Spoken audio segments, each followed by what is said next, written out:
Hi everyone, welcome back to the Power Leader podcast, a space where we elevate leadership by telling the truth about it. Today's episode is not just a lesson, it is a mirror, it is a reckoning, it is a message for employees, for organization, and for leaders themselves. We are talking about the psychology of insecure leadership, the legal realities of retaliation, the emotional cost of silence, and the power of truth. We are talking about the difference between authority and responsibility, ego and maturity, fear and leadership. This episode is for the millions of employees who have lived this story. It is for the organization who need to hear the truth. And it is for the leaders who are ready or not ready to face themselves. Let's begin. To the employees who shared their stories with me and the millions who are living through similar experiences right now, this part is for you. You were never at the mercy of unethical, insecure, or narcissistic leaders. They were at the mercy of your restraint. Many of you chose silence not because you were weak, but because you were wise. You chose peace over war. You chose dignity over retaliation. You chose to protect your own soul rather than match someone else's chaos. And that choice, that restraint, is a form of leadership. You protected the organization that feeds your family. You protected your team, the mission. You protected the reputation of a system you believed could still be better. And in doing so, you allowed insecure leaders to keep their mask intact. Not because they earned it, but because you chose humanity over destruction. That is not weakness. That is emotional intelligence. That is maturity. That is leadership. You are the real heroes in these stories, not the ones who held the title, but the ones who held the truth. Your silence was never submission. It was sovereignty. You were the leader the whole time. You just did not have the title. Now, let's talk about the commander archetype, the insecure, ego-driven leadership style that so many of you have encountered. Commander archetypes are often mistaken for strong leaders, but strength and armor are not the same thing. Armor is a defense mechanism, but strength is a maturity mechanism. Commander archetype leads from armor. Their defining characteristics include hyper control, fragile ego, punitive reactivity, binary thinking, fear based communication, dependence on compliant followers, avoidance of accountability, identity built on authority but not competence. These traits are not random, they are psychological.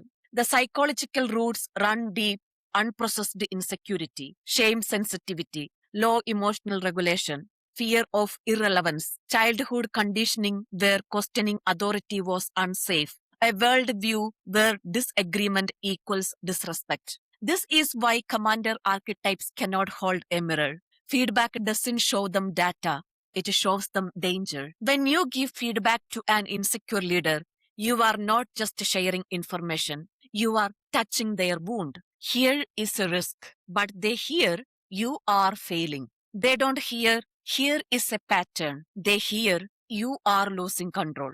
They don't hear, this could help the team. They hear, you are not enough. And because they cannot regulate the emotional spike, they retaliate. The psychological mechanism behind retaliation include ego defense, projection, distortion, and punishment. This is why innovators, truth tellers, and high capable performing employees are often mislabeled as problems. Not because they are wrong, but because they are mirrors. Now, let's talk about the legal reality. Organizations often misuse the word insubordination to justify retaliation. But legally and professionally, insubordination has a very narrow definition.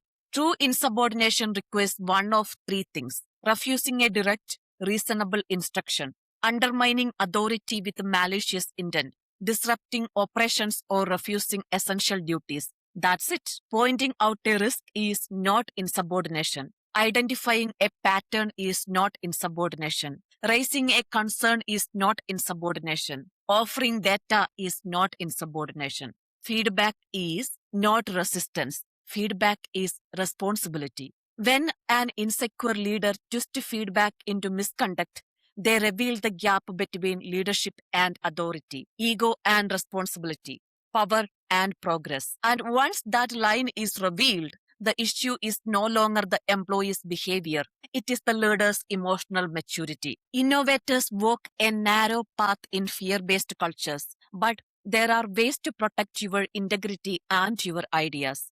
Frame everything as mission focused. Anchor your feedback in the mission, the team, the risk, and the outcome. Stay far away from true insubordination. Make sure to comply with the direct instructions. Document your work.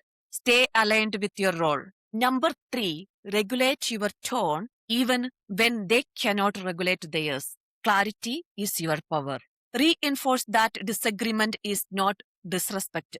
Your tone protects your truth. And fifth one is recognize when the line has been revealed. If a leader consistently twists the truth into threat, the mislabeling is not about you. It is about their fear. Let's talk about how teams move from fear to truth.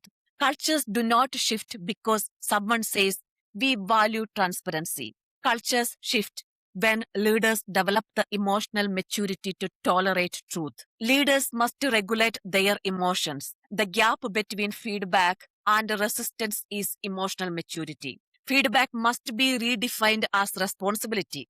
Upward feedback strengthens the chain of command. Organization must distinguish feedback from insubordination. This protects both the mission and the people. Progress must be prioritized over power. Fear-based leaders want control. Emotionally intelligent leaders want outcomes. Replace complaints with collaboration. Truth becomes the operating system when accountability is not attack. Disagreement is not disrespect. Honesty is not punished. Organization that are listening, this part is for you. If you want to protect your culture, your people, and your long-term reputation, you must learn to look beyond surface-level metrics and examine the patterns that reveal the truth about leadership inside your system. Because sometimes the numbers lie, sometimes the revenue is luck, sometimes the projected high performer is a high-risk leader in disguise. Patterns reveal retaliation, silencing of truth tellers, high turnover, invisible high caliber employees, fear based communication, which are being used as a shield instead of a safeguard. These are not performance issues. These are organizational risk indicators. Break the myth that senior leaders can manipulate HR. Employees believe it because they have seen it. Fairness must outweigh hierarchy. Ethics must outweigh ego. Accountability must apply to everyone. Protecting a toxic leader is not loyalty. It is a liability. To everyone who asks me to talk about documentation. Documentation is not paranoia. It is professionalism. Define your feedback as mission focused. State your intent, clarity, risk mitigation, strengthen the chain of command. Document your continued complaints. Record that you followed instructions and fulfilled your duties. Label your feedback as data and clarity. This reinforces objectivity.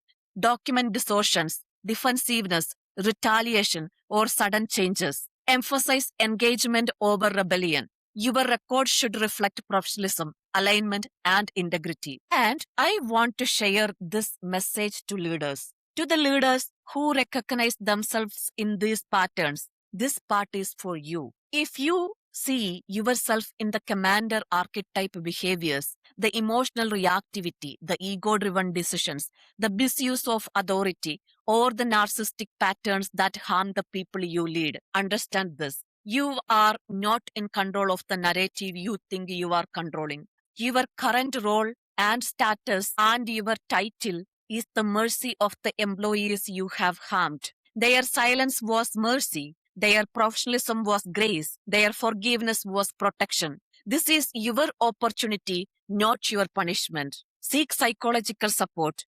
Develop emotional regulation. Learn the difference between authority and responsibility. Understand that leadership is not power, it is stewardship. This is your chance to change. Maybe your final chance to change. When truth comes to your door, do you open it or do you defend yourself against it? That moment defines everything. Commander archetypes protect their ego. Emotionally intelligent leaders protect the mission. One leads through fear and the other leads through truth. And only one of them builds a future worth following. Rising from ego driven, narcissistic leadership does not just leave scars, it sharpens your intuition, forges a stronger leadership identity, and prepares you to build the kind of culture you once needed.